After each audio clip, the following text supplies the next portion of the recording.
Buenos días para todos, mi nombre es Laura Daniela Romero y junto a mi compañera Alba Dayana Reginfo vamos a hacer la respectiva presentación de la patología que nos correspondió, que es el síndrome de Waardenburg. Acá es importante aclarar que nosotras construimos dos diagramas. El primero se enfoca en toda la parte conceptual del síndrome desde un enfoque genético, anatómico y fisiológico, con especial énfasis en toda la parte auditiva, y el segundo ya es la explicación del análisis de caso. Acá tenemos la bibliografía consultada para llevar a cabo esta presentación y nos vamos a el primer diagrama.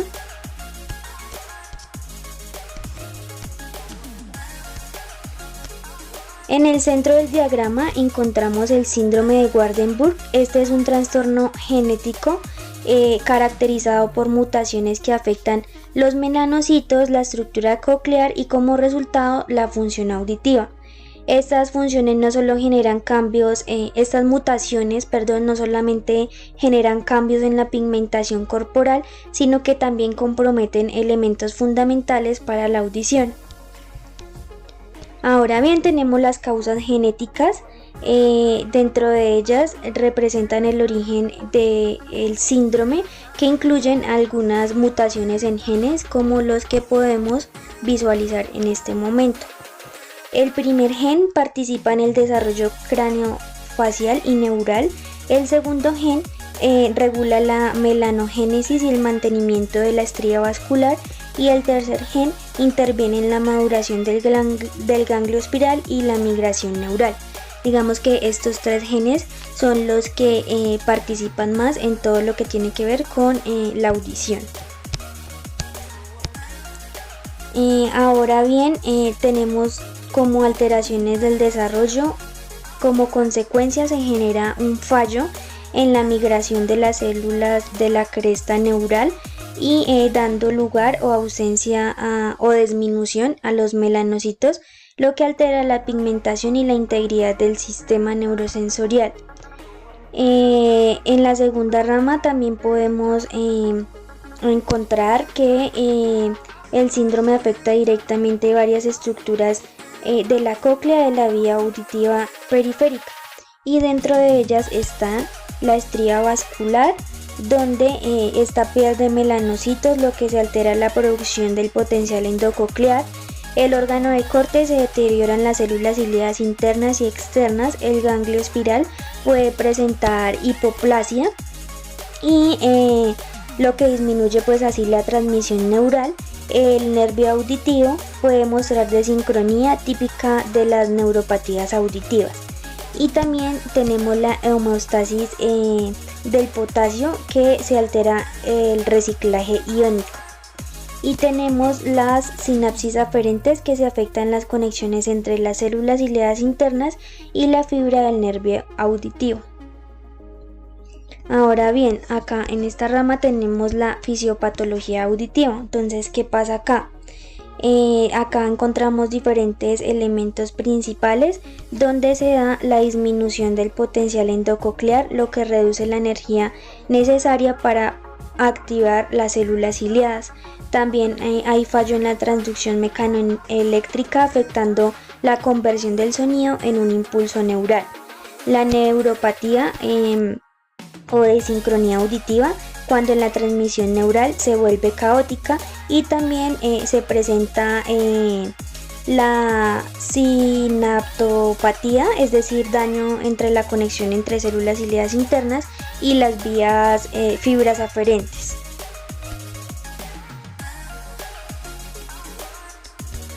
Listo, ahora tenemos los efectos auditivos y las consecuencias. Dentro de ellas, como tal, se da hipoacusia neurosensorial bilateral de moderada a profunda, y tenemos ausencia de emisiones otoacústicas. Tenemos el ABR alterado o ausente, que recordemos que esta es la respuesta auditiva del tronco encefálico.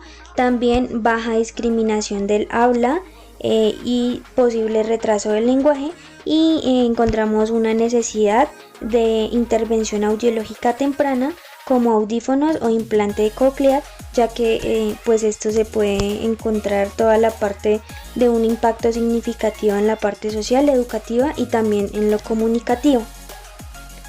Dentro de las manifestaciones auditivas podemos encontrar que los umbrales están elevados y los patrones típicos corresponden a una hipoacusia neurosensorial severa.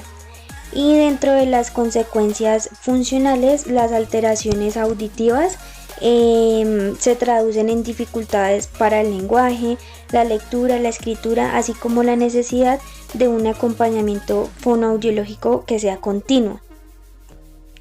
Y dentro de las estructuras, ya para finalizar y tener un poco más claro lo que se afecta como tal y la anatomía dentro del síndrome de Waardenburg, tenemos que en la cóclea se afecta tanto la estría vascular, ya que no tiene melanocitos, y esta es un tejido especializado en la pared lateral de la cóclea del oído interno que es vital para la audición. Además de ello, tanto las células ciliadas internas como las células ciliadas externas son disfuncionales y hay un daño progresivo en el órgano de Corti, que este es el que nos ayuda a transformar las vibraciones sonoras mecánicas en impulsos nerviosos eléctricos. Dentro de la vía neural tenemos un daño en el ganglio espiral, ya que está hipoplásico. ¿Qué quiere decir esto? Que el grupo de neuronas que transmiten la información de la cóclea al cerebro no se desarrollan correctamente. Y hay un nervio auditivo desincrónico, ya que hay un problema en la sincronización de las señales del nervio, como la neuropatía que afecta la comunicación entre el oído interno y el cerebro. Tenemos la alteración del potencial endococlear, donde hay disminución del gradiente iónico del potasio, presentándose como una reducción de la energía para las células ciliadas. Y tenemos la sinaptopatía auditiva, que este es un trastorno donde la sinapsis entre las células del oído interno y del nervio auditivo se daña. Ahora bien, ya teniendo en cuenta toda la parte teórica, le doy paso a mi compañera, quien va a hacer la explicación del caso. En este video voy a presentar el diagrama de flujo del caso clínico de un adolescente de 15 años diagnosticado con síndrome de Waardenburg tipo 1 con sospecha de hipoacusia progresiva. A medida que avance, iré explicando la etiología, la anatomía y fisiopatología relacionada, además de los hallazgos clínicos y el plan de manejo recomendado. Comencemos con la primera fase del diagrama, la recolección de información. Aquí revisamos los antecedentes del paciente. En este caso, se trata de un joven con diagnóstico confirmado de síndrome de Waardenburg tipo 1 desde los 3 años, ya que presentaba rasgos clásicos como distonia cantal, heterocromía y un mechón blanco frontal. Además, existe un antecedente familiar de hipoacusia congénita, lo que concuerda con el patrón de herencia autosómica dominante descrito en la literatura para este síndrome.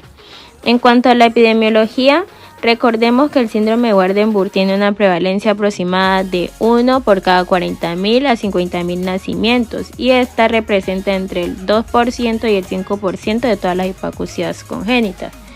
Los tipo 1 y 2 son más asociados a pérdidas auditivas, por lo que este caso es coherente con lo que reportan los estudios actuales. En la segunda fase del diagrama, revisamos la anatomía auditiva y la fisiopatología más relevante, ya que en el primer diagrama se mencionó.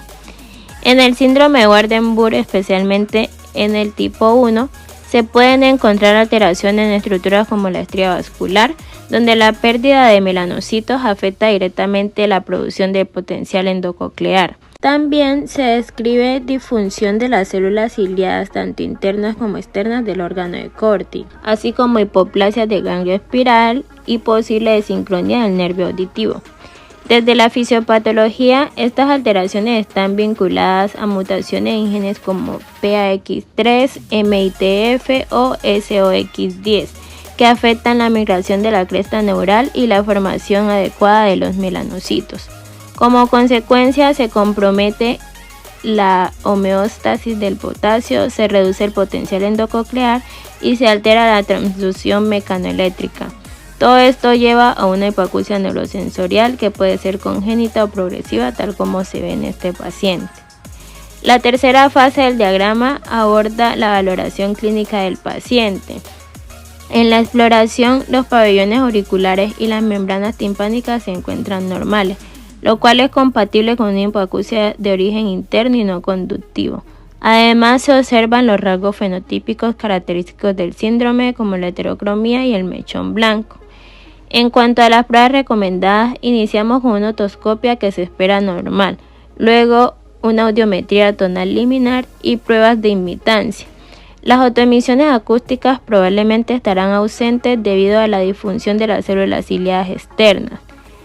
La respuesta auditiva del tronco encefálico puede mostrar desincronía o ausencia de respuesta, y la logoaudiometría usualmente revela baja discriminación del habla.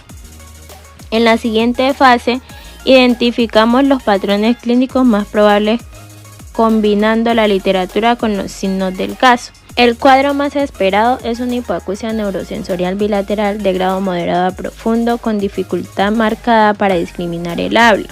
Aunque el síndrome puede asociarse a afectaciones del sistema neurosensorial, usualmente no compromete el sistema vestibular, por lo cual se anticipa que el equilibrio se mantenga normal.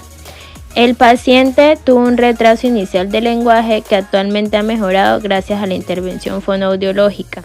De acuerdo con los hallazgos clínicos, anatómicos y fisiopatológicos, el diagnóstico más probable es una hipoacusia neurosensorial bilateral de origen genético, específicamente asociada al síndrome de Waardenburg tipo 1. El daño se explica por alteraciones de la estría vascular, la disfunción de las células ciliadas internas y externas, la reducción del potencial endococlear y posibles fallas en la sinapsis entre las células ciliadas internas y el nervio auditivo, como ya se mencionó en el primer diagrama. En cuanto al plan de manejo, se sugiere una intervención que incluya adaptación de audífonos potentes o, si los umbrales son severos a profundos, evaluación como candidato a implante coclear, terapia auditivo-verbal constante, seguimiento periódico por fonoaudiología y audiología, y además se recomienda apoyo en el entorno escolar para favorecer el acceso lingüístico y académico. Finalmente, el diagrama cierra con el seguimiento y el pronóstico. El síndrome de Waardenburg puede cursar con hipoacusia estable o progresiva. Sin embargo, con intervención temprana y adecuada amplificación, los resultados funcionales y comunicativos suelen ser favorables.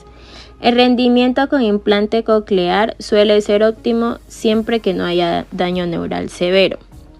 Con esto concluyo la explicación del diagrama de flujo del caso clínico. Este proceso permite comprender paso a paso la relación entre la genética, la fisiopatología y la manifestación auditiva del síndrome de Waardenburg, así como las decisiones clínicas que derivan en el análisis. Gracias por ver este video.